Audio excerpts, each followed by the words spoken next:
নমস্কার বন্ধুরা, দেখতে পাচ্ছ আমি মাঠে চলে এসেছি ঘাস কাটতে।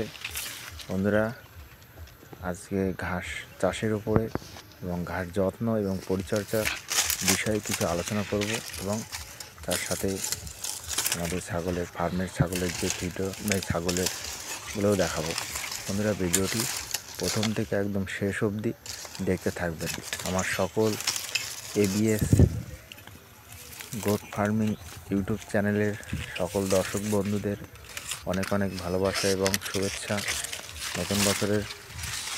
আপনারা ভিডিওটি প্রথম থেকে একদম শেষ পর্যন্ত মনোযোগ দিয়ে দেখবেন এবং শুনবেন আমি কি কি বিষয়ে আজকে আলোচনা করব, এবং স্কিপ করলেই অনেক তথ্য মিস করলে কিছুই বুঝতে পারবেন না। আপনারা দেখতে পাচ্ছেন আমার ঘাস কাটতে চলে এসেছি।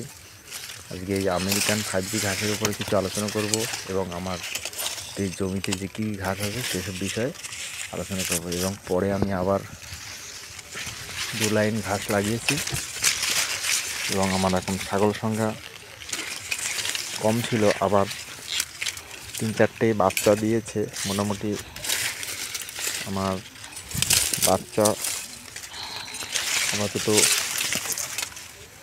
5টা বাচ্চা, এখনও 2-3টে ধাড়িতে বাচ্চা দেবে। তার মধ্যে একটা আমার ভালো খাসির বাচ্চা হঠাৎ করে, বন্ধুরা, যেসব রোগের সম্মুখীন হয়েছি বা হচ্ছে, যেমন টিটেনাস রোগ। এর আগে আমাদের এই ছোট্ট ফার্মে কোনোদিন টিটেনাস রোগ হয়নি। ফার্স্ট টাইম একটি বাচ্চা, হঠাৎ ভালো বাচ্চা ঘর থেকে বের করার পরেই আবার ঘুরে বাড়ির দিকে আস্তে আস্তে আর উঠতে পারছে না, ঘাড় ব্যথা এবং ছটফট করতে করতে চিল্লামিল্লি করছিল। এবং আমি কাজের থেকে বাড়ি এসে দেখি বাচ্চাটা শুয়ে আছে এবং তাকে কিছু ট্রিটমেন্ট করলাম। আমি বুঝতে পারলাম যে ছাগলটির টিটেনাস রোগ, এবং সন্ধ্যার আগতে বাচ্চাটা মরে যায়। এবং যেন পরবর্তীতে আর না মরে আমরা সেই ব্যবস্থা করতে থাকবো, এবং সেই বাচ্চা হবে তাদের ট্রিটমেন্ট এবং তাদের পরিচর্যা এইসব প্রতিনিয়ত আমরা করতে থাকবো। বন্ধুরা, ফার্মে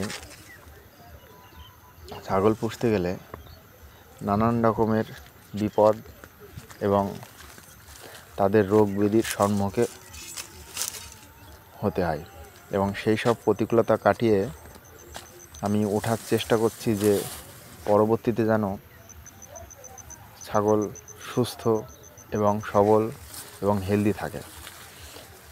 তার জন্য তাদের প্রতিনিয়ত খাবার, কাঁচা ঘাস এবং ড্রাই ফ্রুট এবং তার দানা খাবার, এসব জাতীয় খাবার আমরা দিতে থাকি। এবং দেখতে পাচ্ছি যে কাঁচা ঘাসগুলো, এর মধ্যে আমার আছে আমেরিকান 5G, ইন্দোনেশিয়ান বাহুবলী ও জারা ঘাস এবং COCN4 এবং স্মার্ট নেপিয়ার এবং অস্ট্রেলিয়ান রেড নেপিয়ার। এসব প্রজাতির ঘাস আমার চাষ করা হয়েছে, এর আগের ভিডিওতেও দেখেছেন।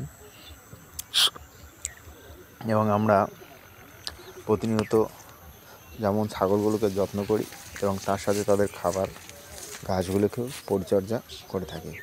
এই বন্ধুরা, এই যে জল দেওয়ার পরে জো হলে আমরা এই ঘাসগুলো আবার কোদাল দিয়ে কুবিয়ে দেবো। এবং এই যে দেখতে পাচ্ছি এগুলো কাটা কমপ্লিট। এই ঘাসগুলো আবার বেরিয়েছে এমন একটি ঘাস, বন্ধুরা, এই ঘাস যত কাটবে তত হবে তাদের পরিচর্যা এবং যত্ন, এবং তাদের সার, গোবরের সার, যেমন ছাগলের নাদিগুলোকে আমরা পচিয়ে সার তৈরি করে এই জমিতে দেওয়া হয়েছে। এবং তার সাথে আমরা কিছু রাসায়নিক সার ব্যবহার করেছি।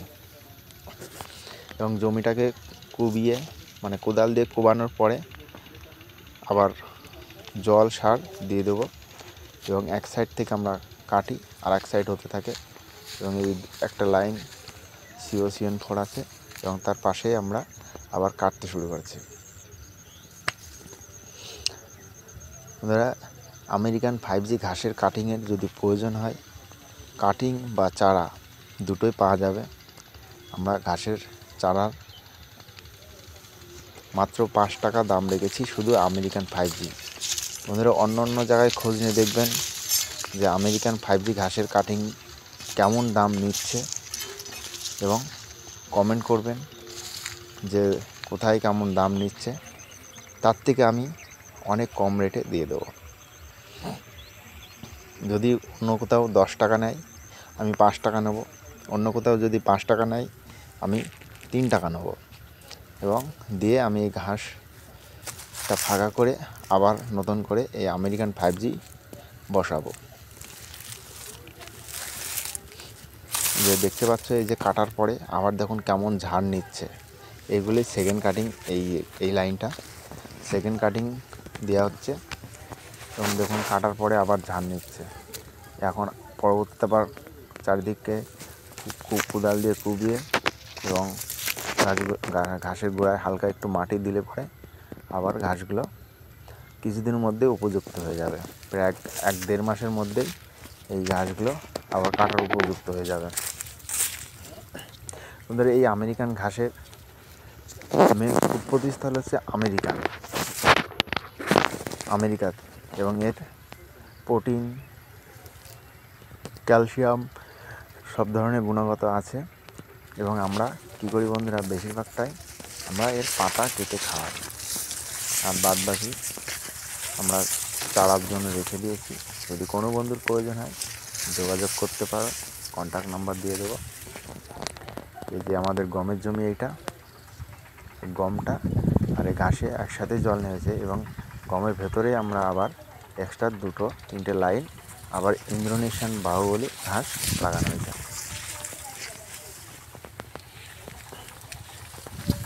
এবং গমের সাথে সাথে এই ঘাসগুলো আবার উপযুক্ত হয়ে যাবে। যখন গমটা কেটে নেব তখন ঘাসগুলোকে আবার একটু যত্ন করব।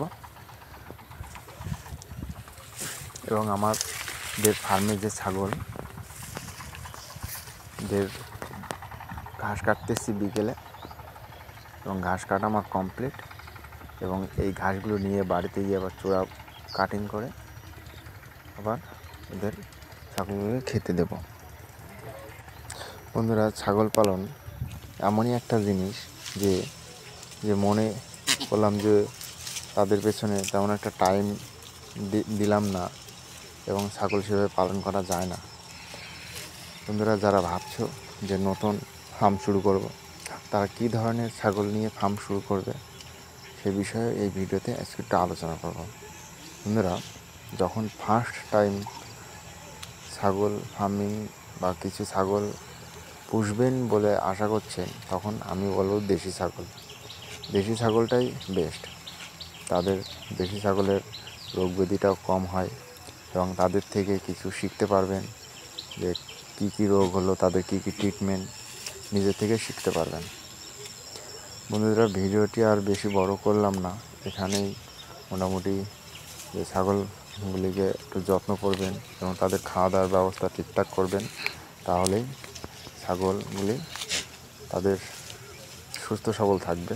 বন্ধুরা যে দুটো ছাগল দেখতে পাচ্ছ, যে বড়টা বাচ্চা দিয়েছে, একটা মেল একটা ফিমেল, আর এই ছোটোটা দেখতে পাচ্ছ এই সামনেরটা, এটাও বাচ্চা দেবে হয়তো 2-1 দিনের মধ্যে। আর এই বড় ধাড়িটা, বড়টা এটা দেখতে সামনেরটা সাদা কালোটা, এটা বাচ্চা দিয়েছে, দুটো বাচ্চা, একটা মেল একটা ফিমেল। এবং বাচ্চাগুলির কোয়ালিটি খুব সুন্দর এবং এখনও বাচ্চা দেবে। যে কালোটা বাচ্চা দেবে, আর একটা এই ধাড়িটা, এই যে ছোটো ফার্স্ট টাইম গাভিন হয়েছে, এটা 1 মাস মতন গাভিন হয়েছে। আর আরও আছে, তার মধ্যে আমরা বন্ধুরা এই বছরে আমরা অনেক ছাগল বিক্রি করেছি। এবং এর মধ্যে আমাদের সবথেকে দুঃখজনক বিষয়, এর মধ্যে আমাদের কিছু ছাগলের বাচ্চা আমাদের গাফিলতিতে কিছু বাচ্চা মরেছে এবং একটা ধাড়িও মরেছে। এবং আমরা প্রতিনিয়ত চেষ্টা করব ছাগলগুলিকে ভালো রাখার জন্য। বন্ধুরা ভিডিওটি এখানে শেষ করলাম, ভালো থাকবেন।